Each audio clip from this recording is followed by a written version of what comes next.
पाक फौज ने अफगानिस्तान से होने वाला एक और हमला नाकाम बना दिया। सिक्योरिटी फोर्सेस ने चित्राल के इलाके कैलाश में 12 दहशतगर्दों को जहन्नुम वासिल कर दिया। मुंह तोड़ जवाबी कार्रवाई के दौरान 4 फौजी जवान भी शहीद हुए।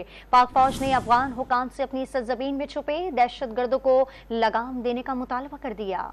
पाक सरजमीन पर दहशतगर्दों का एक और बुज़दिलाना हमला नाकाम। पाक फौज के बहादुर जवानों ने सरहद पार से वार करने वालों को धूल चटा दी। खैबर पख्तूनख्वा के जिला चित्राल के इलाके कैलाश में सिक्योरिटी फोर्सेस ने 12 दहशतगर्द मार गिराए। वाक़े में 4 जवानों ने जवामर्दी से लड़ते हुए जाम शहादत नोश कर लिया। ISPR के मुताबिक अफगानिस्तान की हुदूद से बुज़दिल दहशतगर्दों ने 2 चौकियों पर जदीद हथियारों से धावा बोला, जिसका पाक फौज की जानिब से दंदान शिकन जवाब दिया गया। कार्रवाई में कई दहशतगर्द जख्मी भी हुए और बड़ी तादाद भागने पर मजबूर हो गई। पाक फौज के शोबा ताल्लुकात आम्मा ने वाजे किया कि अफगान सूबों नूरिस्तान और कुन्नड़ में दहशतगर्दों की नक्लो हरकत से अफगान अबूरी हुकूमत को बरवक्त आगाह किया जा चुका था। अफगानिस्तान की अबूरी हुकूमत से तवक्को है कि वो अपने वादे पूरे करेगी और अफगान सरजमीन पाकिस्तान के खिलाफ इस्तेमाल करने की इजाजत नहीं देगी। ISPR ने ये भी कहा कि पाक फौज कौम के ताउन से दहशतगर्दी को जड़ से उखाड़ फेंकने के लिए पुरअज़्म है। दहशतगर्दों को मुल्क की अमन तबाह करने की इजाजत हरगिज नहीं दी जाएगी।